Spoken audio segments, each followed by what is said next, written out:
President Biden expected to call for some major reform to the Supreme Court during a trip the president is making today to Austin, Texas. Yeah, he's expected to use the opportunity to drum up support. It includes term limits for justices and a binding code of conduct and ethics rules.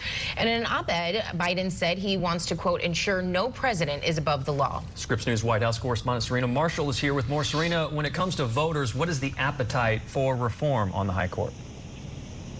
Yeah, you guys, I mean, if you look at just the statistics of confidence in the court, it is at historic lows. 7 in 10 Americans believe the Supreme Court justices are more focused on ideology. A recent released back in June AP NORC poll found that, in fact, 40% of Americans have hardly any confidence in the court. But like most things, public opinion doesn't always mean congressional action. And this would need Congress to move forward in any small measure of the form. In fact, you would need a supermajority in both the Senate and the House in order to pass these. And one of the things the president is calling for would require a constitutional amendment, meaning you need to get the states involved to pass that as well. Now, these would be seismic changes. Let's not undercount how big of changes these are being called on for from the president. And remember, he was once Senator Chairman of the Senate Judiciary Committee. That's the committee responsible for the hearings that justices go through before they are voted on by the Senate and appointed up to the court. Now, in his role, he says, as senator, as vice president, and now as president, he has overseen more Supreme Court nominations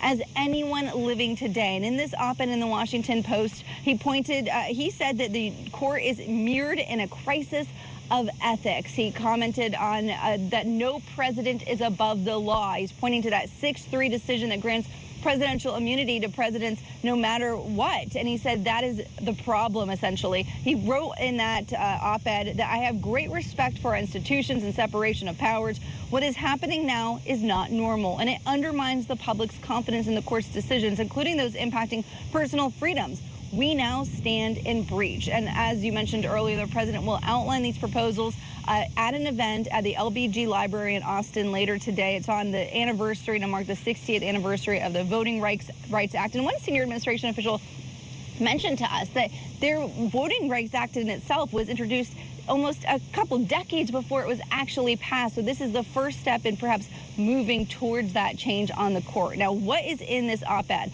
First, the president calling for no immunity for crimes a former president commits in office. That would require, again, a constitutional amendment, including 2/3 support from both chambers, and then goes down to the states, a convention of the states requiring 2/3 of their approval and 3/4 of state legislators. That is a massive threshold to reach in the divided Congress and country that we're currently living in. Then he's looking at term limits for Supreme Court justices. He says that we are the only major constitutional democracy that gives lifetime appointments. He says that the system he would like to see in place in this op-ed would be where you would appoint a justice every 2 years to spend 18 years on the bench. That would essentially equally distribute the number of openings a president would have to fill in his term and lead to perhaps a more balanced court, given the back and forth between the political parties.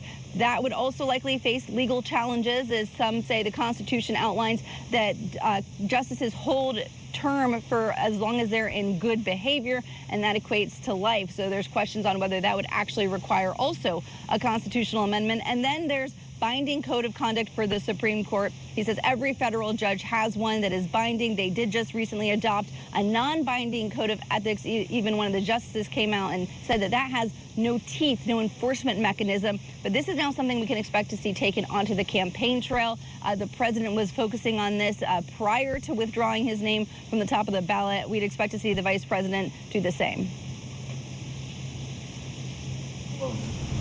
Serena, a couple of points here. Number one, Biden wasn't always for this. He kind of skirted around this for a long time and now has come back to the fold. Politically, a massive uphill climb, likely not happening, but it does strike me as part of the legacy building that we're going to see from Joe Biden his last 6 months in office. And let's not gloss over the backstory in terms of how we got to this point with the flags over Justice Alito's house that seemed to be at least sympathetic to insurrectionists that he blamed on his wife, and Clarence Thomas with the lavish gifts and trips and lack of disclosures, and his wife's own involvement in what we saw January 6th, or at least in the build-up to January 6th. And then, of course, the immunity decision, which you did reference. So there's been a lot building to this moment that has lowered the confidence in the court that now politically on his way out the door, Biden feels comfortable calling for something this major.